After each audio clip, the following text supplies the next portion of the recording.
بسم الله الرحمن الرحيم. اهلا بكم في قناه ست البيت. النهارده ان شاء الله هنعمل مع بعض دبس الرمان. بس قبل ما ابدا الفيديو عايز اشكر من داخل مصر وخارج مصر كل الناس اللي بتدعم القناه، وربنا يوفق الجميع. بص يا ستي، انا عندي رمان فايض في التلاجة ومحدش عايز ياكله، قلت ايه اعمله دبس رمان. افصصه بقى ونيجي مع بعض.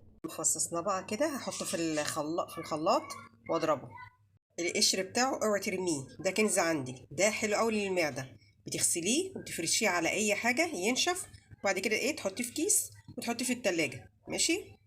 دلوقتي هنحطه في مصفى او في شيشه عندك تصفيه.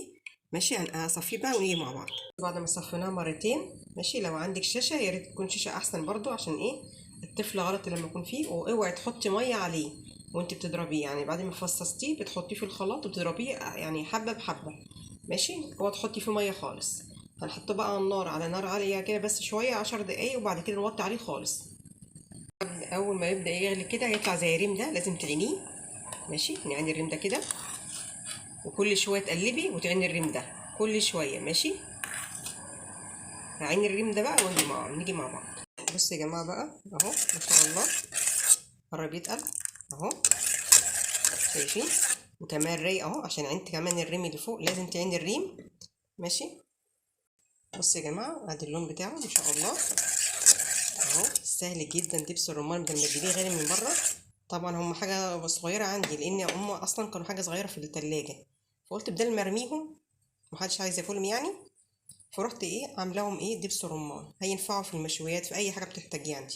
ماشي. هي لسه كده مقرب، برضو قرب يستوي اهو، قرب يتقل معانا اهو. ولا سكر ولا حاجه، ما حطيتش اي حاجه خالص يا جماعه.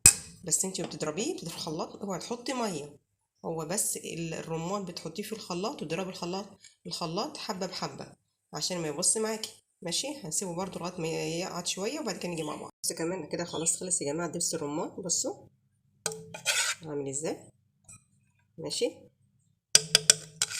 جميل جدا اهو.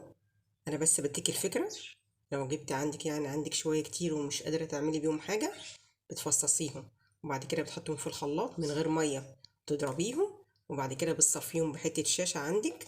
ماشي، تصفيهم جدا وبعد كده بتحطيهم على النار، بتغلي غلو قوي، وبعد كده بتعيني الريم اللي فوق، بعد كده توطي عليه، كل شويه تقلبي فيه وتعيني الريم. لازم تعيني الريم عشان يبوظ لك كل اللي انت عملتيه. بعد كده بتشوفي بيتقل كده، بس اوعى تحطي سكر، هو بيبقى كده بس بالمنظر ده. طبعا هو الكاميرا مش جايبه حقه، لونه جميل جدا. والقشر بتاعه اوعي ترميه، انتي بتغسليه وتنشريه على حته. ماشي كده، لو عندك شمس في البلكونه حطيه وينشف وشيليه. لو عندك ما عندكيش بلكونه كده يعني زي حالاتي، بتحطي حته كده وتحت المروحه ينشف، وبعد كده بتعينيه. ماشي. وهنا اللي انتي صفيتي منه، اللي هو اللي بيطلع من البذور دي اوعي ترميها، دي بتعملي منها يا ستي؟ دي برضو بتعملي منها الصنفرة للوجه وبرضو للإيد. بتحطي عليها قهوة وسكر وتقلبيها مع بعض وتحطيها في علبة في التلاجة، كل ما تحتاجي تعملي صنفرة لوشك يعني أو لإيدك. جميل جدا. اوعي ترمي أي حاجة، كل حاجة استفيدي منها. أنا بقول للبنات المبتدئين، ويا رب تكونوا استفدتوا من الفيديو، وشكرا.